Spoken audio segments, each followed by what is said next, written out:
រមណីយដ្ឋានប្រាសាទបាសាក់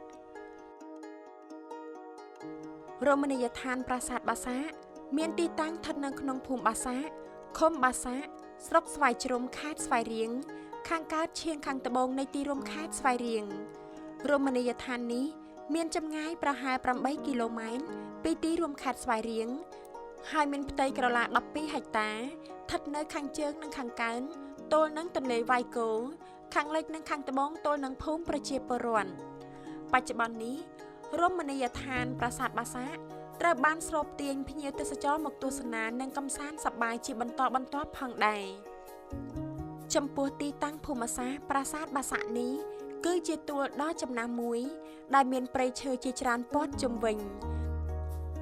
ប្រាសាទបាសាក់នាពេលបច្ចុប្បន្ននេះគឺមានរូបភាពត្រឹមតែជាទីទួលបុរាណឋានដ៏ធំដែលដុះហ៊ុំព័ទ្ធព្រៃតូចធំស្ទើរតែទាំងស្រុងបើទោះជាមានផ្លូវបេតុងចាក់ព័ទ្ធជុំវិញយ៉ាងស្អាតក៏ដោយប្រវត្តិប្រាសាទតាមការសិក្សាស្រាវជ្រាវរបស់មន្ទីរវប្បធម៌និងវិចិត្រសិល្បៈខេត្តស្វាយរៀងបានបញ្ជាក់ថារមណីយដ្ឋាននេះមានចាប់ពីសម័យបុព្វកាលមកហើយបានបន្សល់ទុកនៅប្រាសាទបុរាណមួយផងដែលគេគ្រប់គ្នាតែងតែហៅថាប្រាសាទព្រៃបាសាក់ប៉ុន្តែអ្វីដែលគួរឲ្យសោកស្ដាយប្រាសាទបុរាណនេះត្រូវបានបែកបាក់ខ្ទេចខ្ទីនៅសល់តែគ្រឿងឥដ្ឋប្រាសាទធ្លាក់រាយប៉ាយនិងគ្រោងជញ្ជាំងនៅសល់បន្តិចបន្តួចប៉ុណ្ណោះប្រាសាទព្រៃបាសាក់ស្ថិតនៅក្នុងរចនាបថបាខែងដែលកសាងឡើងអំឡុងឆ្នាំ915ដល់ឆ្នាំ925នៃគ្រិស្តសករាជបើយើងចូលក្នុងបន្ទិញយើងនឹងឃើញមានឥដ្ឋដែលសាងពីដីដុនជាសំណល់នៃជញ្ជាំងប្រាសាទតែបន្តិចប៉ុណ្ណោះដែលជាទំនងជញ្ជាំងប្រាង្គធំប្រាសាទនេះបានរំលេចឡើងវិញនៅភាពស្ដុកស្ដំនៃប្រាសាទនាពេលអតីតកាលដែលនាំឲ្យយើងគិតត្រឹមស្រមៃថាប្រាសាទបាសាក់ពិតជារុងរឿងនិងរឹងមាំទាំងខាងសាសនា